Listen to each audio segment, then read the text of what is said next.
come can chicken broth or chicken stock, however you want to say it. You're going to strain it first.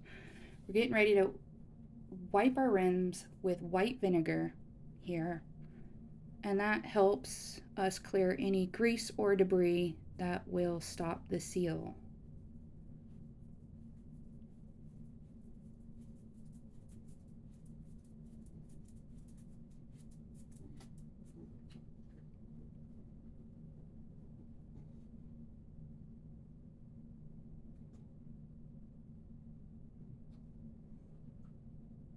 Filled a 1-inch headspace. I'm trying to show you what that looks like. Now we're going to add our flats on. These are very hot, so this tool is pretty handy to have. We're just going to lay those on. Remember that water is hot, so be careful. You're going to put your rings on fingertip tight. You do not want to wrench these down. As you can see in the video, you can see the jar kind of move a little bit in this process. That's pretty much however tight you want to go. You don't want it any tighter than that. Just fingertip tight.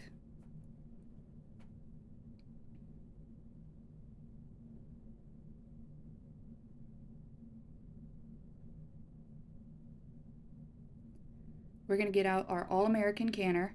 Make sure there's a rack in the bottom, and you're going to want to use 3 quarts of water or 12 cups of water. If you're getting a brand new canner, read your manual. We're going to add a splash of white vinegar in that water so our jars do not get cloudy. You're going to put your jars in. This is a 7-quart canner. See the water there? And we're getting ready to put our lid on. And I do not have a rubber seal for my lid, so I use oil to seal it up, and then you want to put equal pressure opposite ones.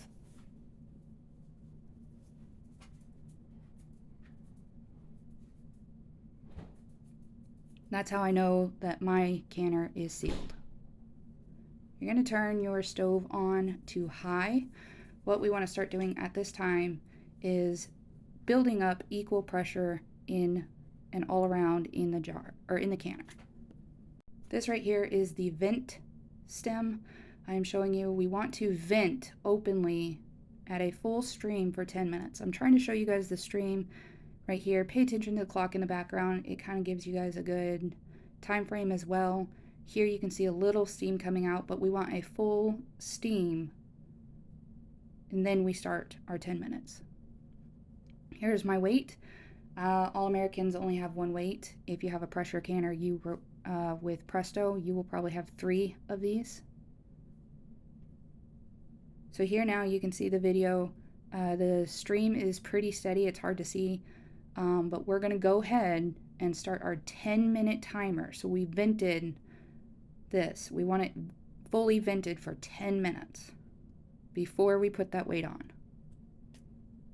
It's also very normal for your canner to build up pressure. Time is up, and we're going to stop the timer. We're going to get an oven mitt on. We're going to grab our weight. And remember, this steam coming out is very hot.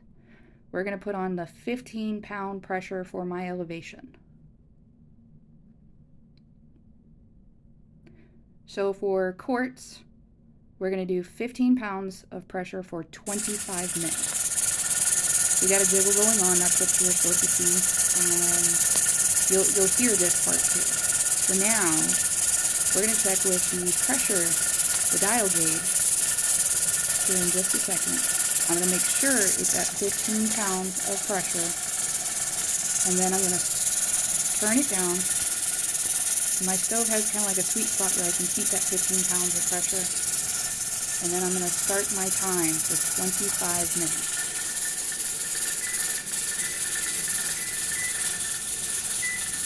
Now we are canning for 25 minutes. We're done canning, and all we're going to do is we're going to turn off the heat, and we're going to leave everything alone.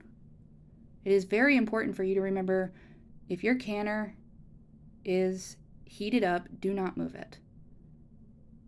Let this fully come down. You want this to fully come down to 0 We're going to depressure naturally, keeping your weight on.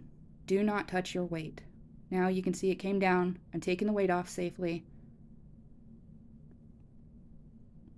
You're going to remove your lid away from your face. Lift it up away from your face. That is so important. That is really hot water in there, and it does splash up sometimes.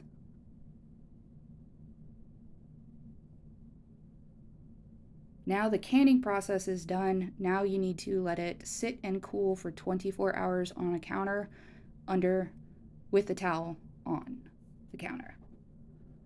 So you're going to carefully go in, lift your jar straight up, and slowly move it over to the counter.